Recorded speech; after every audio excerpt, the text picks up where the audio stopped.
Gracias, senadora presidenta, compañeras y compañeros. En el PRD defendemos lo público. En el oficialismo quieren privatizar hasta el gobierno. Compañeras y compañeros senadores, las mujeres y los hombres de México que han seguido este debate pueden tener ya una clara perspectiva de que al menos hay dos visiones de país, dos formas distintas de imaginar cómo debiese ser nuestra nación, tanto en el presente como en el futuro. Y también, incluso, ¿qué hay que hacer para llegar a ese destino? El gobierno federal y sus acompañantes proponen una reforma energética que se aleja del sentido común y, por lo tanto, se extravía en fantasías financieras y administrativas que han probado ser ineficientes para sacar de la pobreza a millones de seres humanos en el mundo. Es decir, ellos, los oficialistas, quieren tropezar con la misma piedra, a sabiendas de que el obstáculo está ahí y la caída es inminente, y que además es una caída dolorosa. En cambio, en la izquierda proponemos una reforma energética que sea justa y que aprenda de los errores de otros y de los propios. Y lo digo porque la izquierda propuso una reforma completa.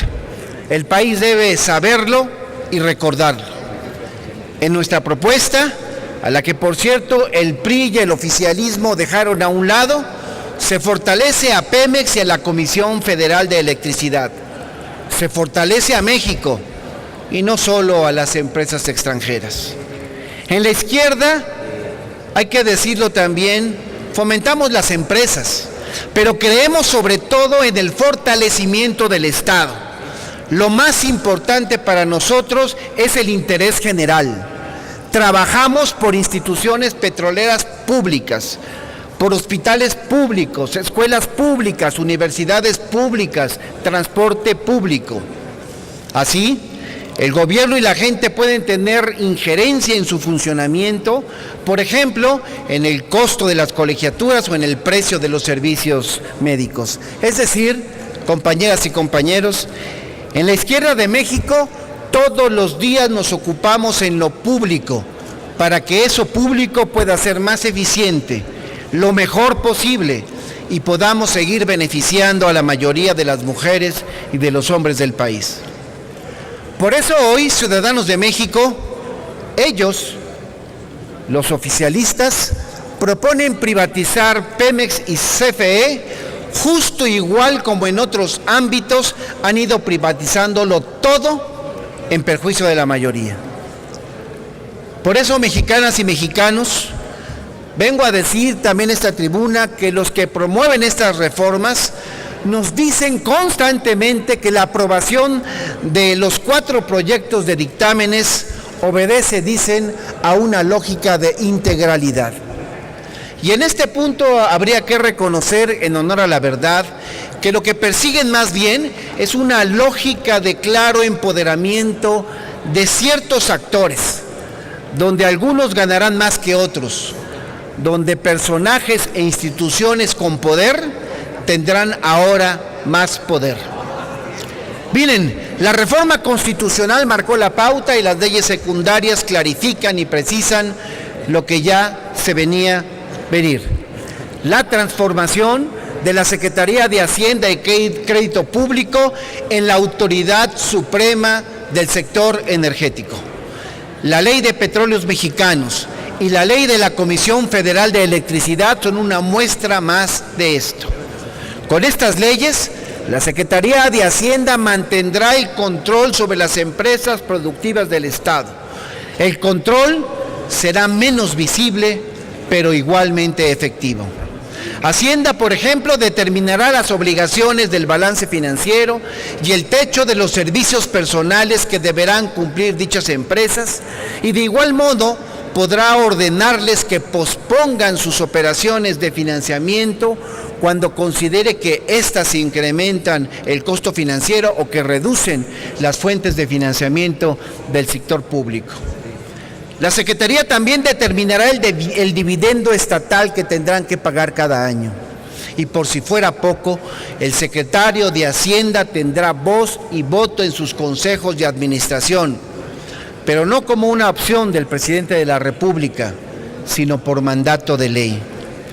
Hacienda, con esta propuesta, determinará el sueldo de los consejeros y tendrá un peso determinante en el sueldo del director general. Para tratar de contrarrestar un poco lo evidente, compañeras y compañeros, este dictamen contempla la ociosa creación de un comisario, mismo que también será propuesto por el Ejecutivo Federal, previa consulta, se plantea así con el Instituto Mexicano de Ejecutivos de Finanzas y de la Cámara de Diputados.